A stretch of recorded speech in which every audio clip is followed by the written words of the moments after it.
Tech companies are locked in a race to build AGI, or Artificial General Intelligence, a system capable of matching human cognitive performance across any task. But building it requires expanding physical infrastructure at a rate the world has never seen.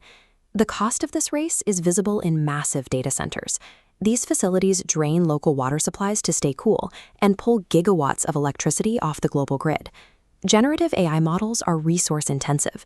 Companies are expanding so aggressively that they are hitting hard hardware limits on available land and power.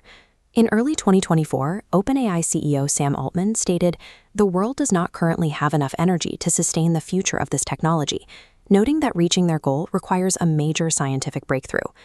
Reaching AGI requires solving a physical hardware crisis that traditional silicon alone cannot handle.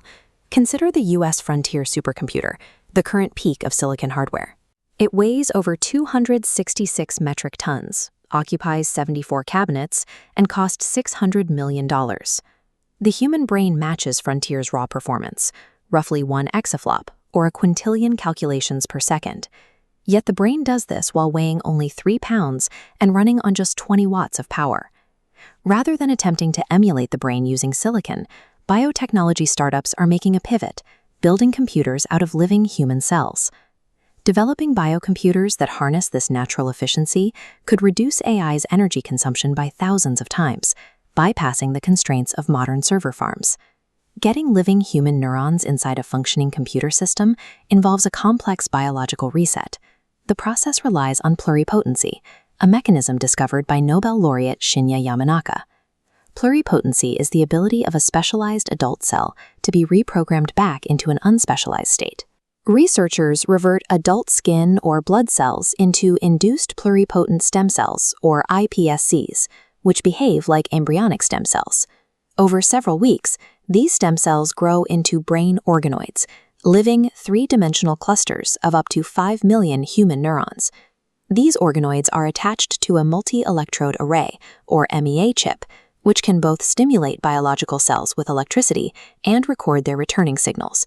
This setup creates true wetware, a system where biological life operates as an adaptable, programmable processor. In computing, milestones are often marked by games. In 1997, IBM's Deep Blue defeated chess champion Garry Kasparov.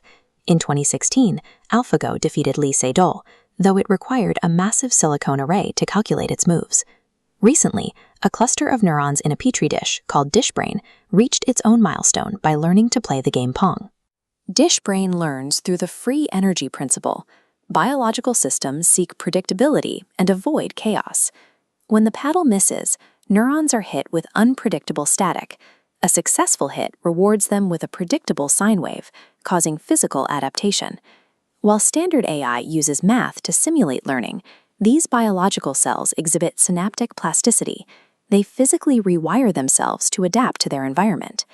It is important to note what these organoids are not. They are not conscious miniature brains, and they currently grow no larger than half a centimeter. Their 5 million cell capacity is a small fraction of the 86 billion neurons found in a fully formed human brain. Yet they have immediate utility. Researchers already use these remote biocomputers to study human diseases and test drugs without the need for animal subjects. Biocomputing is currently in its earliest stages, similar to where quantum computing sat a decade ago. But it demonstrates that a new path forward is possible. Solving the energy crisis of AI involves more than building larger data centers. It involves learning to harness the efficiency of the 20-watt biological engine.